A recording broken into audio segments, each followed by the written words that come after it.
भेड़ फार्मर वास्ते एक ये खुशखबरी दे दे पाओ। इस साल असां वूल दी ढेरी लेंदे पाया तो मारका शुक्र है अल्हम्दुलिल्लाह सारे कन्ना ते आवाज़ पै चुका है कि पाकिस्तान दे विच भी वूल सेल आउट थीवन लग गई है। रेट तो बिल्कुल ना होवन दे बराबर है, लेकिन ये है कि जानवरां दी वूल जिहड़ी है भेड़ां दी तो वो सेल थीवन लग गई है। क्योंकि जोड़ा बंदा सादे कोल कटिंग वास्ते आया आई तो उस बंदा आदा पिया आई भाई चेंदे तो 6 तो 700 तू मन वधन, यानी कि 40 किलो 6 तो 700 का चेंदे वधन। लेकिन ये है कि अगे सानू मैं पहले तो टोहे मरवा के वधे वधे तो उत्थे विच सटनी पौंदी आई। उस दे बावजूद जिले अंधार आंदा आई तो आसू पासू खिलर वेंदी आई। कै वेले जियां मिस्से दी देखो मिस्से दे विच वड़ वंजनी किदाई जनाब खल दी वंज पौनी तो जमीन दी लुढ़ के लगी वंजनी। तो हुण शुक्र है अल्हम्दुलिल्लाह उम्मीद काफ़ी है कि इं यार अगर ये सिस्टम चलता रहा तो आने वाले दौर दे विच जिहड़ी सानू खर्चा करना पौंदा भेड़ां दी कटिंग करन दे उत्ते तो इंशाअल्लाह जियां पहले आज तो काफ़ी अरसा पहले एक शेड्यूल होंदा आई कि अगले आके भेड़ां दी कटिंग भी कर वेंदे होंदे हन और उस तो इलावा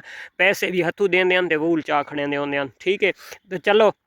जिथे 100 खर्चा थी होना है तो 100 की जाद उत्ते अगर 50 रुपए की भी वूल सेल थी वजे ना तो यानी कि जानवर के उत्ते 50 रुपये खर्चा आए तो फार्मर को पुड़ता नहीं है। मेन मकसद है कि इस चीज़ को सांभना बड़ा अजाब पड़ पैंदा है। जमीन के टोहे मरा के पूरनी पौंदी है, पैरों थले आँदी वधी होंदी है। इदी आदे जी बिखरावन नालों ना उस तो बेहतर है कि शुक्र है अल्हम्दुलिल्लाह ये अल्लाह करें फैक्ट्रियां वाले साडे पाकिस्तान के लाहौर के बहुत बड़ी फैक्ट्री है, लेकिन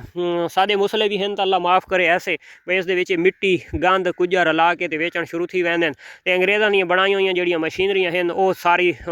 मिट्टी कुट्टण दे ते कंडे कुट्टण दे रह वेंदी है। तो सारियां तो वैसे भी अल्हम्दुलिल्लाह भेड़ां दी वूल बिल्कुल शीशा और साफ सुथरी है, जिहड़ी दे विच ना तो कोई मिट्टी है और ना कोई यानी कि कंडा वगैरह। तो इस वजह तो जनाब असां इत्थे इकट्ठी करवा के रखेंदे पे अल्लाह करे तो भाई सेल थी वजे। ये जिहड़ी जहाज ते सानू इदू सांभना पौंदा तो उस सांभण तो बच भी सां। अस्सलाम वालेकुम बिलादरी, क्या हाल है? ठीक ठाक हो? उम्मीद करना मेरे सारे भेड़ा बिरा को तकड़े वधे होसन। जितने मेरे भेड़ा बिरा बीमार हैं अल्लाह पाक सारन शिफाए कामला ता फरमाए। जितने मेरे भेड़ा बिरा सफ़र की हालत है अल्लाह पाक उन्होंने सफ़र आसान नसीब फरमाए। अच्छा जनाब, भेड़ फार्मर वास्ते खतरे की घंटी जिहड़ी मैं अज अपने दोस्तों के नाल करेंदा पिया शेयर। जेड़े दोस्तों इस चीज़ के बारे नहीं इलम तो वो जितना जल्दी हो सके अपनिया भेड़ां दे वाड़े नूं चेक करे और उस तो इलावा अपने जानवरों नूं तसल्ली दे नाल चेक करें और खासकर जेड़े छोटे किड्स हैं बच्चे हैं तो उन्होंने लाजमी चेक करें। फार्मर दी जेड़ा ब्रीडिंग दे उत्ते काम करेंदा है उसकी टोटल एहसासा जिहड़ी होंदी प्रोडक्ट होंदी है बच्चे होंदे तो जदां उसदे बच्चे भी गलत थी वजन तो उस बंदे नूं कुछ बचदी नहीं, तो वो डाउन ही डाउन थी वैंदा है। तो करना क्या है कि सब तो पहले जनाब तुम अपने फार्म के वड़ना है तो भेड़ां नूं देखना है। अजकल जनाब एक बीमारी आ गई है ऐटोमैटिक खा मखा दी। ये चिचड़ जड़े होने चिचड़ी जी होंगी है जानवरों के अगे कन्ना ही पौंदी रही होंगी है भेड़ बकरियां के जिसम के उत्ते चंबड़ते रहने होंगे। लेकिन इस साल जी आई वधी है तो वह खासकर बच्चों वास्ते खतरे की घंटी है। भेड़ां नूं चिचड़ी पौंदी है, चिचड़ी भेड़ां नूं पौंदी है, बच्चे मिल्क पीने तो बच्चे ऐटोमैटिक खराब। अच्छा जी बच्चों की अलामत आँदी पई मैं वही अपने दोस्तों नाल शेयर करेंदा पिया और खासकर जड़ियाँ भेड़ां नाल पोजीशन बनती पई है तो वह भी शेयर करेंदा। भेड़ां नूं जनाब तसल्ली नाल चेक करना है। उस तो बाद जनाब अपने फार्म दे विच दो एहतियातां बहुत जरूरी हैं। सब तो पहली एहतियात यह है कि तुम अपने फार्म की सफाई करके जितना जल्दी हो सकता है चूना गिन के ते फार्म दे विच सारे दे विच चूना बखेर दो। ठीक हो गया। चूने बहुत ज़बरदस्त चीज़ है। एक तो चिचड़ आ गया, एक दूसरे नंबर पर एक चिट्टा मलप जियां बिल्कुल जीरो साइज़ का एक कीड़ा नुमा आ गया। वो अज ही मैं अपने फार्म के तरसली नाल तले जिथे छोटा पेशाब भेड़ां करेंदियां रहंदियां वो गिलियां जगह खोल के दिठा तो उत्थे यार और आए पे सारियां तो खैर कुकड़ियां शुकड़ियां हैं बना कुकड़ियां सद के तुसे जहाज उत्ते फार्म के ही दाणा पैंदा चा तो वह कुकड़ियां वा तो दाणा खोलन के पिछू लगियां रहंदियां तो तले जनाब वो पैर मार मार के ना तो वह तो खा वेंदियां। तो लेकिन जड़ा ना सिर्फ कुकड़ियां तक भी नहीं रह वजना, यानी कि उन्होंने जितना जल्दी हो सकता है जानवरों इंजैक्शन लावने तले जमीन के उत्ते चूना सटना है ताकि जो तले वाला कीड़ा चूना मार सटे। जोड़े जिसम के उत्ते चिचड़ वगैरह हैं तो अच्छा जिल्द वाला इंजैक्शन गिन के सारे जानवरों ला छोड़ो ताकि तुहाडे जानवर महफूज थी वजन चिचड़ां कोलों। ठीक हो गया। चिचड़ां का इस तू होर बेहतरीन हल कहीं किस्म का कोई भी कोनी।